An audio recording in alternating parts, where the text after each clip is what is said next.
Aeja Monet.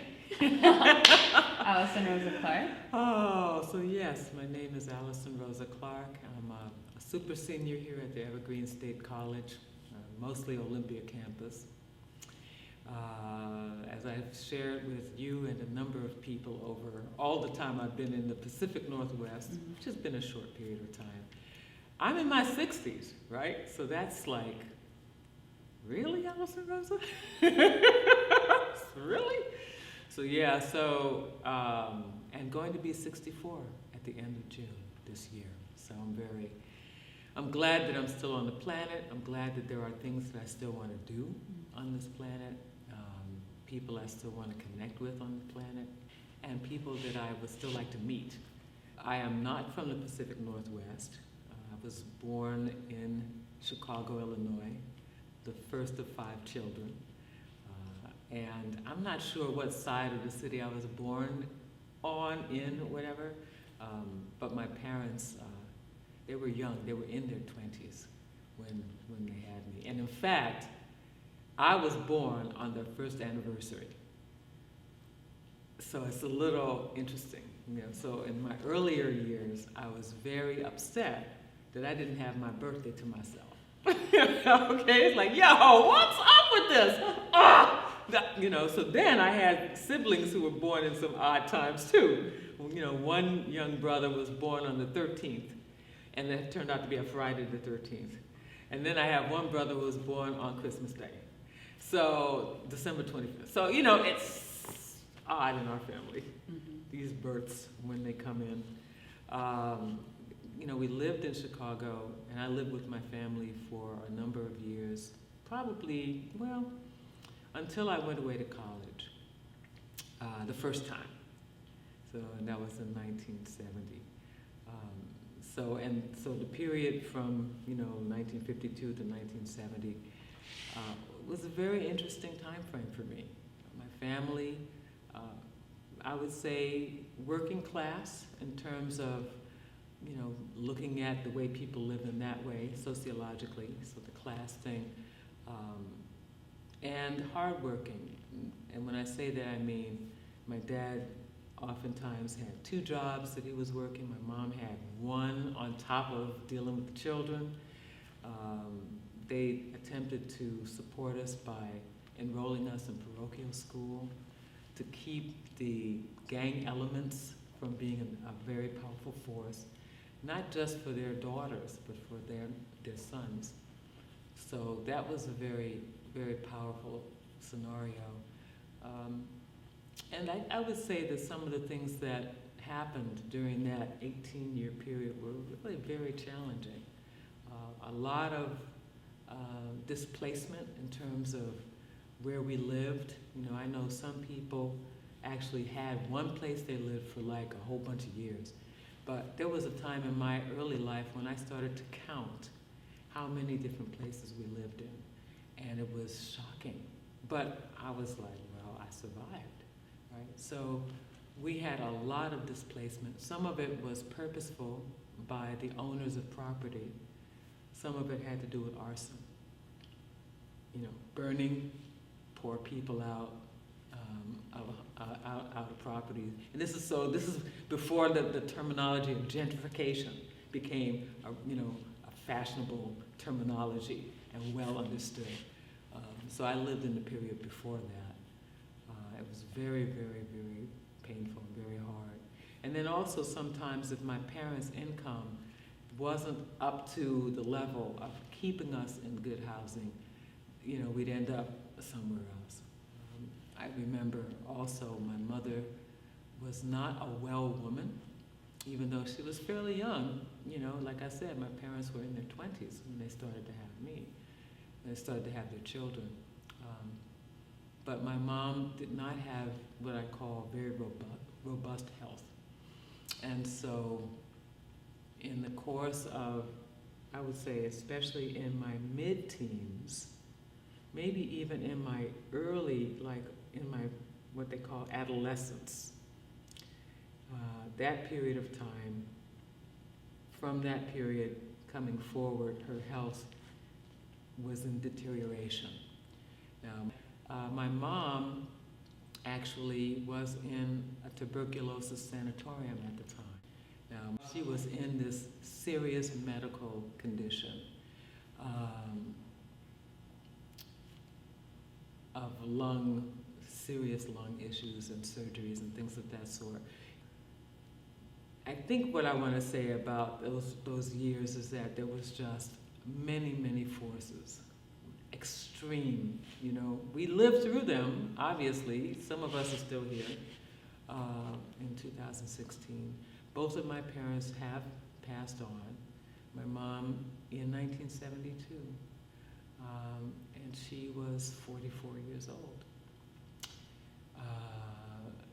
And that was, you know, from that point, there was all the agony and stress of having her be gone. And she was the focal point in the family. She was the one who actually kept everyone kind of together. My dad had his own challenges and issues about how to keep his children together, and so we went through a lot of challenges around that. Yeah, it was extremely difficult. And then I tried being at college for a minute. You know, I actually tried to be at this, what some people would call an Ivy League school. What I would say is the University of Chicago, at the time that I was admitted, was attempting to diversify its student body, as so many of the other schools were trying to do. So they were looking for what you call potential. Potential. Well, I have to tell you that being in that school did some pretty devastating things for me. So the University of Chicago was like, okay, I'm out of here. You all are, you know, I can't even begin to describe how harmed I was, but I left feeling deeply insufficient, you know, like unable. And luckily, I was able to get work that allowed me to reclaim my self-esteem, reclaim some sense of agency. Had my afro, you know, my mom was totally freaking out. You know, so I had my afro before 73, but my mom was like, what, you're not gonna do all that stuff to your hair anymore? I'm like, yo, guess what? That stuff was harming me. You know, I was losing hair with all the hot combs and all of the, oh my God, oh my gosh. That was another nightmare from the early years.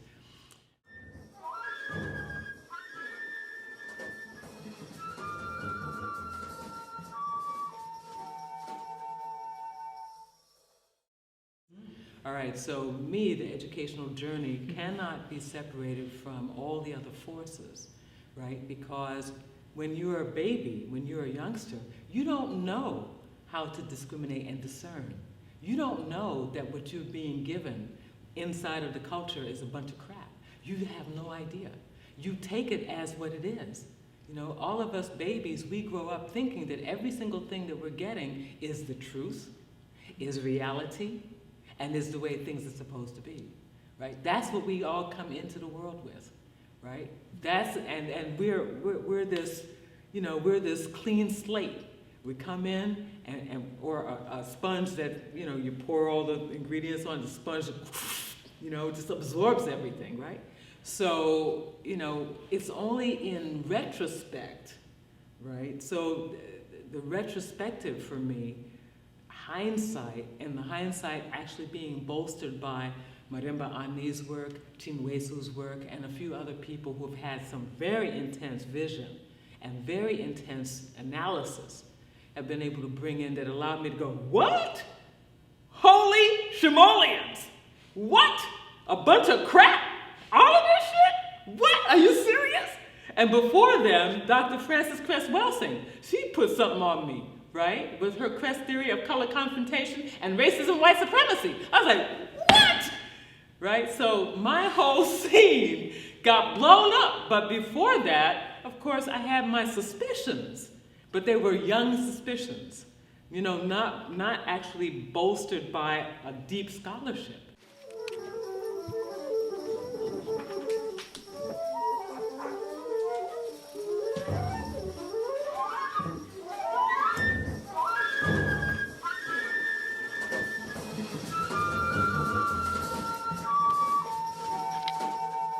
All right, so I've been harmed, obviously, as all of us have been, right, by the European paradigm of education, right? So that whole ideology, that whole paradigm, the whole way of constructing reality has had its deep harms. But what we have to still do is deal with it and see what we can learn to be able to discern what the harm really is, right? So I'm back in school, thank goodness, because I'm learning things that maybe I would not have learned otherwise, right? So, people say, well, you have to be in the system in order to change it. Frankly, I'm done, because I understand that that's actually not that possible, to change these things. But it is important to know what we're dealing with. So Dr. Ani, she's like a PhD. She had to go there in order to know what she was dealing with. Chinwesu may or may not be a PhD. It doesn't even matter. But you have to go sometimes into the snake pit in order to know what you're dealing with. So I feel like that's part of what my journey has been. That while I was in the educational institutions, from kindergarten, right, all the way through, I was dealing mostly with Europeans who, in many cases, especially when I was living in Chicago, and I was in schools that were a good mix of deeply melinated students, those European teachers, they had their ways and means of letting us know where we stood, in the social strata, in the structure of things. When I got into high school, I went to a high school that, was really trying to work a different scenario. So I had more diversity in terms of the teachers, in terms of the administrators. Everything was more diverse, and the instructors, the teachers, they actually, for me, in my little teenage heart, they were trying to give all of us a sense of our values and our value.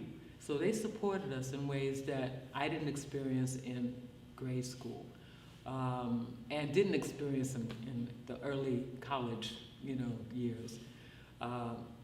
But it's not what I would say is it's not what you call a foregone conclusion that all of us deeply melanated students are going to actually get what we need. In fact, all ethnicities of students are in harm's way with the European paradigm. Like, we've been around learning from the beginning, right? And we didn't need the European construct to set us up like, okay, now you're learning. No, as a matter of fact, the European construct is designed to dumb us down, dumb us out of knowing what we know on the inside. And it's done it with many, many, many peoples that it has conquered over the millennia, okay, over thousands of years. And that's something that most of us don't even know. Okay, don't know it. Monet, I have to tell you, this business with education, what I'm attempting to do is, it's a fine dance I have to do because I'm in the construct, in the European construct, seriously trying to navigate and negotiate my way to get what I really need in terms of learning what I really want to know.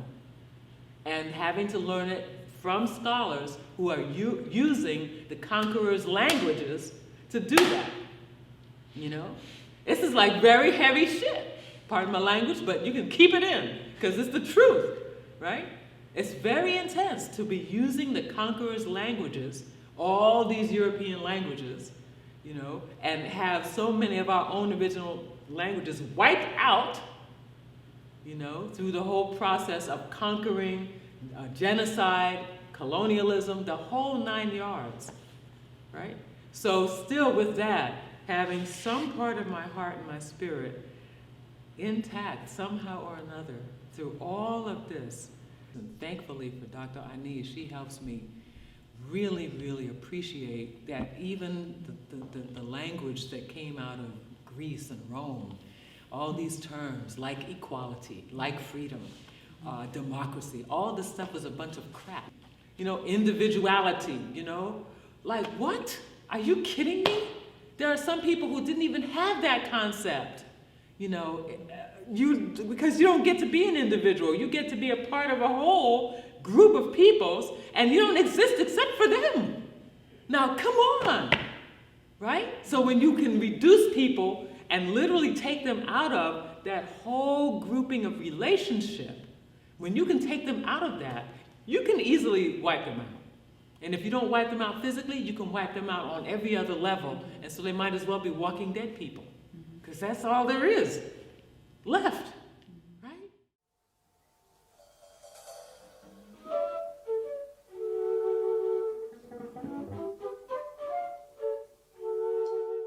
We have to reclaim education from our ancient roots, from our ancient peoples. All of our peoples were deeply well educated. All of our peoples. You know, we've been saddled with these concepts of literacy, like being literate is actually being educated.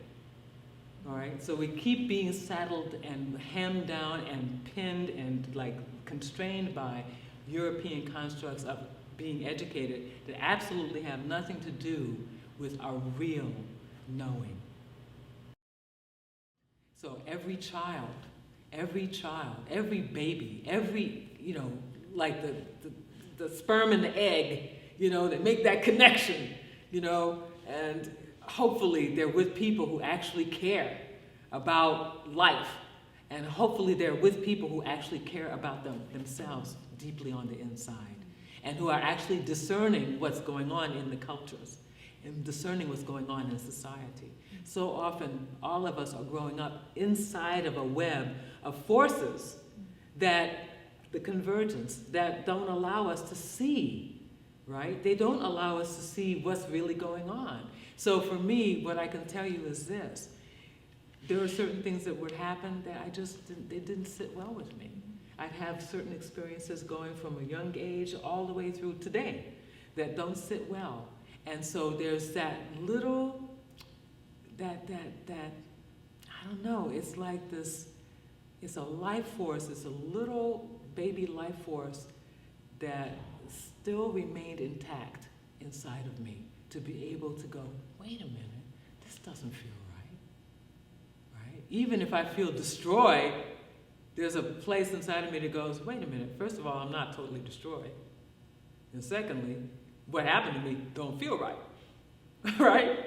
But the point of the fact is, so often, without reflection, you know, we never really interrogate. We don't investigate and interrogate the things from our past that actually led us to a particular point in our life, right? So me, thankfully for being a student, thankfully for being the kind of, you know, curious person that I've been for all of my life, actually, I went, wait a minute, what's going on here? Just everybody who has had anything to do with the European educational system talks about the messages. And we get them everywhere. That we didn't do certain things, we're not valued enough. You want to be a lawyer? No, maybe you should go do something and work with your hands. All right? You want to be, you know, a surgeon? Maybe you should be a nurse. Okay? I mean, we get messages all the time from all these quarters, you know, that we are not good enough. That what are we calling ourselves aspiring for, aspiring to? Are you crazy?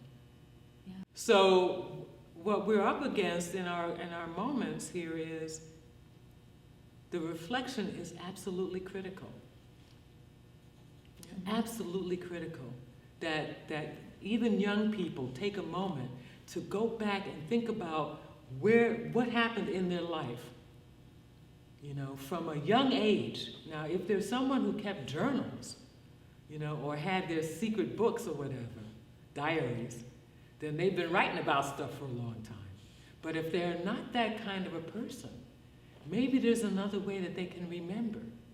Because the remembering is key. It's absolutely critical.